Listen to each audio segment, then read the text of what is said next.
Ini Bapak Ibu, kita masuk ke sini. Bapak Ibu, di planning ini Bapak Ibu dapat dengar di mana? Di YouTube, di TikTok, di media, banyak kan? Yang tidak ikut kemarin, di planning itu metode apa ya? Di planning, namanya pembelajaran mendalam. Setuju? Metode angkat tangan, bukan tulis. Angkat tangan bahwa ini metode pembelajaran. Angkat tangan. Ibu ragu-ragu, angkat tangan. Tidak setuju? Angkat tangan. Yang lain tidak angkat tangan?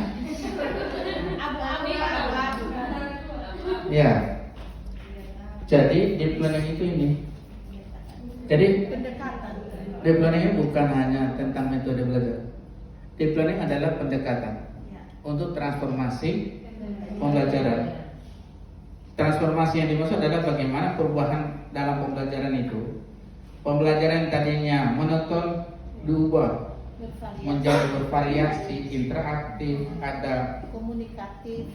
Ya, kalau sudah interaksi itu kan ada komunikasi antara siswa dengan siswa, ada siswa dengan guru, gitu ya. Ini. Yang berikut ini, di planning itu adalah upaya meningkatkan relevansi pendidikan dengan kehidupan nyata. Mengajar itu, apalagi kalau guru mengajar tanpa tidak sesuai dengan backgroundnya atau latar belakang pendidikannya, dia foto buku itu baca lihat. Tapi kalau mengajar, misalnya saya orang fisika, saya mengajar fisika banyak, saya memberi contoh. Tapi kalau saya disuruh mengajar biologi, apa yang ada di buku itu saya sampaikan. Iya kan? Kalau saya mengerti sedikit, saya beri contoh hal-hal yang dalam kehidupan sehari-hari. Jadi harus siswa itu dibawa ke kehidupan nyata, kehidupan sehari-hari. Apakah yang pernah dilihat di media dalam kehidupan sehari-hari maupun hal yang sudah pernah dia alami. Begitu. Jadi gaya adalah tarikan dorongan yang mengakibatkan perubahan pada benda. Cara itu, ambil siswa sini. Gitu kan?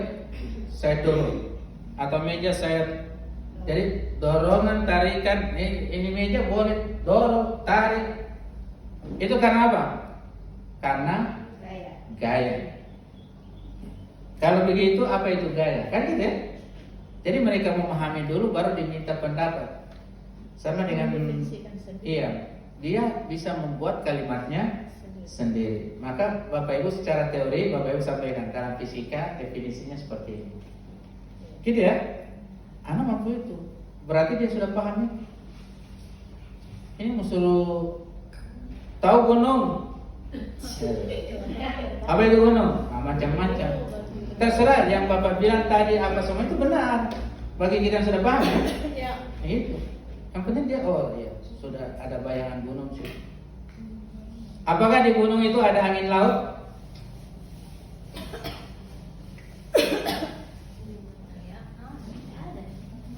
Yang tanya di Bapak Ibu.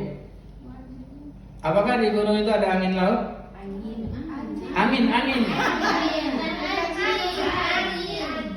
Angin. Masa sampai pikir ini. Ada. Angin. Di gunung sana, di Poliwutu sana, apakah ada angin laut sana? Angin? Tergantung pada gunungnya di mana.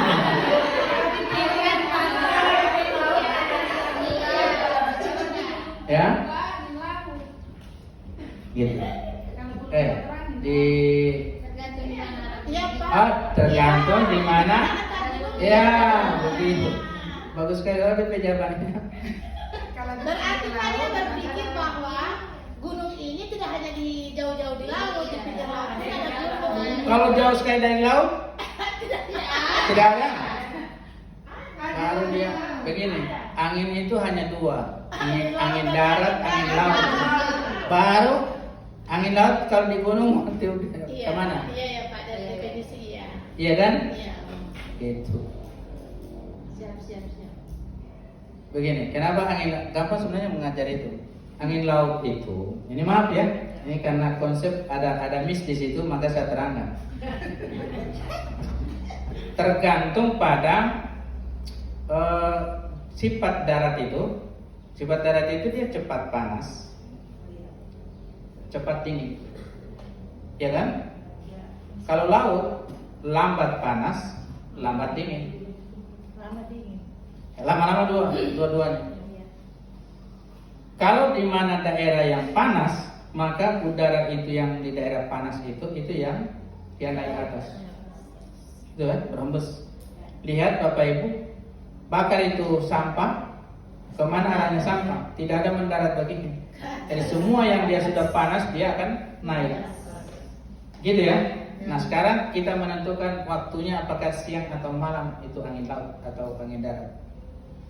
Oke, kita lihat pada siang hari mana yang cepat panas?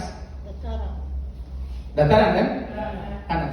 Maka itu akan berhembus angin darat menuju ke laut. Begitu. Betul. Kan itu yang panas ya? Kenapa dia angin darat di siang hari? Karena yang duluan panas itu adalah darat. Bagaimana sepanas dua-dua, maka itulah sering terjadi puting beliung dan sebagainya. Ya kan, kalau sudah tabrakan semua. Nah, yang berikut, pada malam hari darat cepat dingin, yang masih panas apa? Laut. Maka udara di permukaan laut itu ke atas. Maka pada malam hari terjadi angin laut. Angin laut menyebar kemana? Ke dataran maupun ke pegunungan. Makanya yang saya tanya apakah di gunung itu ada angin laut? Ternyata ada. Gitu ya? Jadi itu prosesnya seperti itu. Kenapa terjadi? Jadi saya menentukan kalau Bapak Ibu, Pak, angin laut itu malam atau siang? Teorinya di situ. Jadi pada malam hari yang masih panas itu adalah laut. Sehingga tiupan angin itu pada malam itu, sore hari apa semua itu adalah angin laut. Seperti itu. Gitu ya? Nah itu Bapak Ibu, teorinya seperti itu. Jadi mengajar angin laut, angin darat, cukup gambar darat dan laut. Kalau teorinya adalah bacakan saja sifat-sifatnya. Sifat daratan itu cepat panas, cepat dingin. Laut lambat panas, lambat dingin. Gitu. Jelas ya? Oke, begitu.